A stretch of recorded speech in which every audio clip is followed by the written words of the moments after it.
Pastinya kita mengharapkan daripada amal yang kita lakukan, infak yang kita berikan ini supaya pahala itu menjadi saham akhirat kita untuk dapat masuk ke syurga tanpa hisab, tanpa azab. Mudah-mudahan bersama Nabi Muhammad sallallahu alaihi wasallam. Dan banyak dah guru-guru kita cakap infak ni kelebihan dia sangat besar. Kalau orang yang dah meninggal, kalau nak dibangunkan semula, apa amal pertama yang diorang nak adalah dengan bersedekah.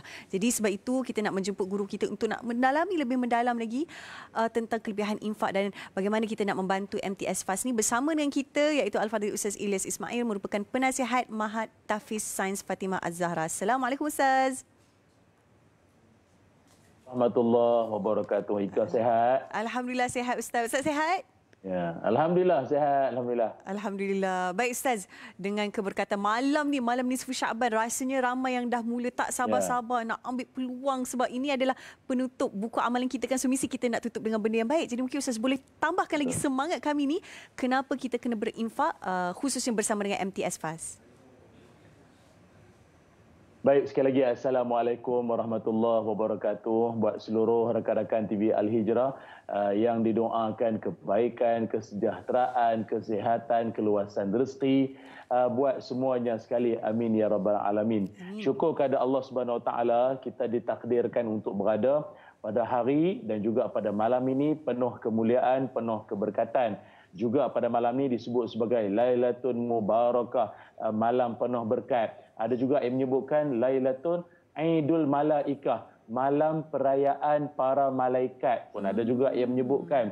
Tetapi walau bagaimanapun kita nak memandang kepada salah satu dari fadilat kita berada pada peluang dan kesempatan ini seperti yang Nabi SAW sebutkan, yattali'ullah ila khalqihi fi lailatin nisfi min Sya'ban fayaghfiru li jami'i khalqihi illa li musyrik aw musyahin. Kata Nabi SAW, Allah Subhanahu Wa Taala melihat, memandang makhluknya pada malam nisfu Sya'ban dengan penuh kasih sayang, penuh rahmat, kecuali dua golongan. Maksudnya dua golongan ni memang tak lejah dah, memang payah sungguhlah dia orang ni. Malam nisfu Sya'ban pun ada benda bermasalah lagi. Siapakah mereka? Pertama sekali, iaitulah orang yang mensyirikkan Allah SWT, mempersekutukan Allah dengan sesuatu yang lain. Dan yang keduanya adalah orang yang bermusuhan. Riwayat Ibnu Hibban. Nak menunjukkan apa? Peluang dan kesempatan untuk kita berada pada malam yang penuh dengan keindahan, keberkatan ini haruslah dimanfaatkan. Termasuklah apa? Mungkin barangkali siang ni ada yang berpuasa sunat. Malam ni pula nanti kita beramal dengan sama ada membaca Al-Quran, memperbanyakkan zikir, istighfar. Kalau saya lah secara peribadi, saya sendiri baca Quran dan memperbanyakkan sayyidul istighfar. Allahumma anta rabbi la ilaha illa anta. Dan begitulah.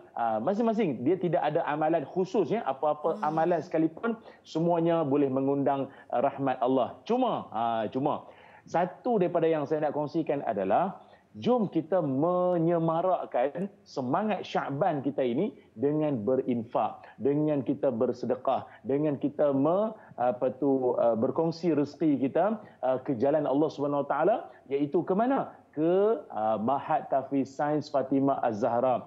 Untuk pengetahuan ibu ayah, para penonton yang disayangi semuanya, Mahat Tahfiz Sains Fatimah Az-Zahra merupakan sebuah institusi pendidikan yang begitu berkualiti. Guru-guru ataupun barisan gurunya yang sangat hebat, alim, dan juga mereka memiliki silibus yang mantap, yang berkualiti, yang bukan kita kata syok sendiri, tetapi mendapat pengiktirafan daripada Kementerian Pendidikan Malaysia dan juga Jabatan Agama Islam Selangor. Ini bukan calang-calang. Mak Tahfiz agak sukar sekali kalau kita nak kontrol anak-anak pelajar murid kita hafazan Al-Quran, biasanya duduk asrama. Tapi untuk pengetahuan Ika dan para penonton, MTS FAS, singkatan kepada Mahat Tahfiz Sains Fatimah Az-Zahra ini, para pelajarnya merupakan pelajar sekolah harian. Maknanya dia balik rumah, dia mari sekolah balik. Tetapi sungguh pun begitu, mereka dapat mampu istiqamah menghafaz Al-Quran dan ramai di kalangan mereka yang akhirnya keluar daripada MTS FAS ini yang menjadi hafiz dan hafizah. dan pelbagai kurikulum yang mantap disediakan di MTS Fast ini. Nampak tadi ada aktiviti memanah, berkuda. Maknanya kalau nak jadi memanah berkuda macam Ika kan, ni kira salah satu kita punya perintis lah ni, anak-anak generasi kita ni. Menghafal Quran pun dia, cargas pun dia. Tak adalah kata, duk menghafal Quran menyandar dinding ni, budak-budak ni. Dah. Mereka adalah, kita panggil apa, global player. Ini pemain taraf dunia.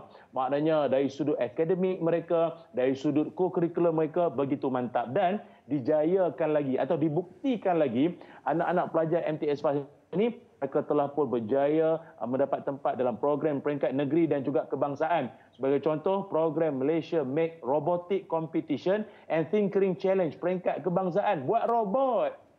Buat robot maklum. Ini pelajar-pelajar kita ni bagus betul lah. Kita ingat mereka hanya sekadar hafal Quran, baca kitab. Tidak. Dah boleh mencipta robot. Artinya apa? Menyahut ataupun kita selari seiring dengan perkembangan teknologi terkini, AI-nya. Maka mereka juga seiring begitu. Maka inilah yang kita nak mengajak para penonton semua.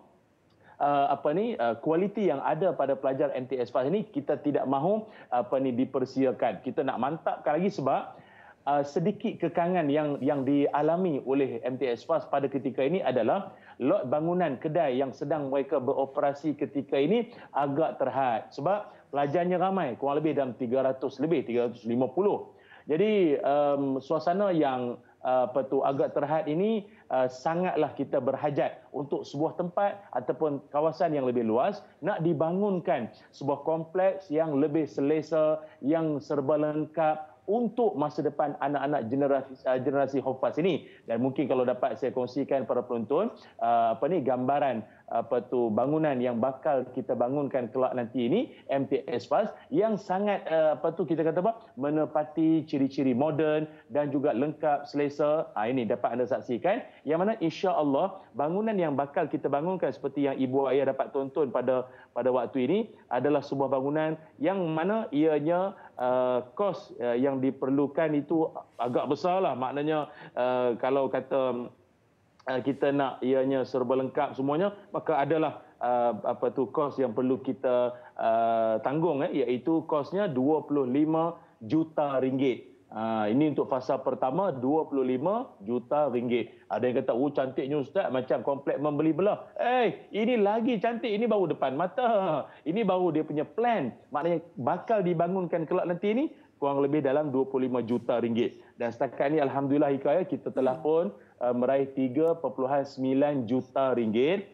Maknanya kita masih memerlukan 21 juta ringgit lagi. Jadi dengan ruang yang luas, ruang yang selesa, teknologi dan juga kemudahan prasarana, fasiliti yang lengkap ini amat kita mengajak para penonton, jom kita jadi sebahagian dari penyumbang saham lahirnya generasi Hufaz, para pendakwah di masa akan datang. Anda boleh sahaja boleh untuk menyumbang menerusi nombor akaun yang tertera pada paparan skrin pada waktu ini, dan juga kalau nak tahu perkembangan terkini, maklumat lanjut, kita ada nombor talian untuk anda hubungi, ataupun mainlah kalau nak turun ke MTS Fast dekat Gombak ni pun kita sangat-sangat alu-alukan. Ini kita punya tapak lah. Dia sebab kawasan Gombak, Selangor ni kita semua sedia maklum, kos untuk tanah saja pun jutaan ringgit Ika, ya. Jadi bukan mudah proses turun naik dengan pihak sana pihak sini. Maka saya mengharapkan para penonton jom jadi sebahagian daripada usaha nak melahirkan generasi dai, dakwah dan juga hafiz Al-Quran yang berkualiti di masa hadapan. Mudah-mudahan insya-Allah, kerana kalau kita yang sering membaca surah Al-Kahfi pada setiap kali hari Jumaat, kita akan jumpa akan kisah pemuda-pemuda Al-Kahfi. Yang mana kita baca akan pemuda Al-Kahfi, mereka ini ada satu semangat. Dia panggil apa? Semangat irsyad. Apa makna semangat irsyad? Rabbana atina min ladunka rahmah wa hayyi lana min amrina rasyada. Kan, maknanya generasi muda yang bagus adalah minta pada Allah agar ditunjukkan jalan. Ini dia. Ini pun kita tunjuk jalan juga ni untuk anda menyumbang. Ada kod QR disediakan untuk ibu ayah imbas. Nombor akaun pun ada di sebelah, nombor talian pun ada, laman media sosial pun kita ada untuk anda ketahui maklumat lanjut. Jom ikuti perkembangan dari semasa ke semasa. Dan Alhamdulillah, kalau saya sampai ke Singapura, ke Brunei, kalau saya berceramah sekalipun, ada yang tanya, Ustaz, macam mana kita punya Mak Tafiz MTS Fast kita setakat mana dah setakat ni? Maknanya mereka turut sama menjadi keluarga besar MTS Fast. Bagi yang nak berzakat, silakan. Sebab kita pun merupakan penolong amil bertauliah lantikan Lembaga Zakat Selangor. Pun boleh. Dan e-legacy untuk anda nak menyumbang secara konsisten. Minimum RM100 tiap-tiap bulan, RM200 pun kita terima. Dan juga kita ada My Jariah. Anda nak menyumbang sebanyak mana sekalipun, insya-Allah setiap sumbangan infak kita lagi-lagi di bulan Syaban sebagai satu momentum untuk dilajakkan lagi kelak nanti di bulan Ramadan adalah satu permulaan yang baik. Kalau bukan hari ini, bila lagi? Alhamdulillah, terima kasih Ustaz atas perkongsian. Maknanya memang besar manfaat dia bila kita berinfak bersama dengan MTS Fast sebab dapat untuk zakatnya. Lepas tu anak-anak di sana sekolah tu bukan setakat mengaji Quran je, tapi ada banyak kelebihan, berkuda, memanah, dengan buat robotiknya, masya-Allah. Inilah generasi yang kita harapkan akan menjadi ketua pula untuk agama kita ni, insya-Allah. Jadi terima kasih Ustaz. Harap dapat jumpa lagi, insya-Allah. Assalamualaikum. Sama-sama. Amin. Waalaikumsalam warahmatullahi wabarakatuh. Alhamdulillah. Jadi banyak ilmu yang kita pelajari pada hari ini, namun kita nak berehat dahulu. Selepas ini kita akan masih lagi bersambung dengan topik yang menarik, insya-Allah, selepas ini. Tahukah anda ada satu amalan yang memanjangkan umur serta menjadi puncak rezeki dan juga meraih kejayaan kemenangan, iaitu amalan berinfak. Masya-Allah. Berinfaklah kepada dana pengurusan dan pembinaan MTS Fast sekarang. Infak sedikit tanda ingat, banyak tanda mampu. Dan selagi mana anda ikhlas menyumbang, selagi itulah pahala menderu-deru menanti anda, insya-Allah.